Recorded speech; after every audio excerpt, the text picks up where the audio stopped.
ये ध्यान सूत्र है, meditation is a knack like swimming which nobody can teach you, this knack is your intrinsic nature. अर्थात ध्यान तैरने की एक कला की तरह है, तैरने का एक गुण, नैक, जो कि तुम्हें कोई सिखा नहीं सकता, क्योंकि ये जो कुशलता है या कला, ये तुम्हारा आंतरिक स्वभाव है। ध्यान सूत्र बहुत सरल भाषा में ध्यान के सार को बताते हैं। अब हम अगर देखें कि ध्यान का सार, तो उसे कोई सिखा नहीं सकता। जैसे तुम्हें नदी तक ले जाया जा सकता है, लेकिन तैरना नहीं सिखाया जा सकता।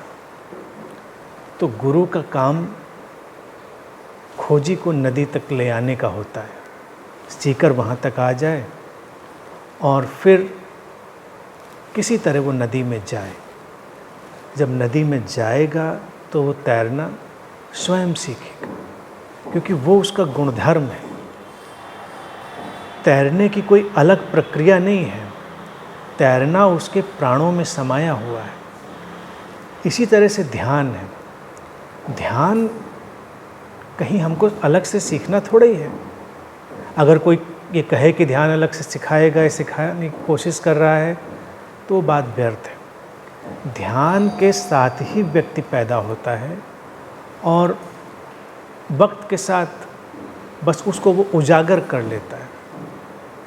ये कुशलता प्रत्येक व्यक्ति के प्राणों में हुई, प्रत्येक व्यक्ति के प्राणों में समाई हुई है ये कुशलता। अब देखो, एक बच्चा जन्म लेता है, तुम देखो वो कितना ध्यानस्थ है, ध्यान की ऊर्जा से सराबोर, ध्यान के रहस्य, सौंदर्य, ध्यान की ताजगी से सराबोर। फिर जब उसके भीतर 2 से 3 साल के बीच में ईगो निर्माण होता है, अहम का निर्माण होता है, जो कि प्राकृतिक प्रक्रिया ही है जीवन के आगे संचालन के लिए, तब धीरे धीरे वो अपने उस नैसर्गिक स्वभाव से दूर हटता है। कभी कभी इतना दूर हट जाता है कि उसको पकड़ना उसके लिए मुश्किल हो जाता है, लेकिन असंभव नहीं है। अब अहंकार भी जो है वो प्रकृति ने दिया होता है जीवन के संचालन के लिए। व्यक्ति के साथ दुविधा क्या पैदा होती है कि जब वो ध्यान सीखता है तो उसके साथ लड़ाई शुरू कर देता है, क्योंकि ध्यान की सारी शिक्षाएं उसको बताती हैं अहंकार मुक्त होने के लिए। तब फिर वो उलझता है, तब वो उस तैरने की जो कुशलता है, जो नैक है, उसको भूल जाता है।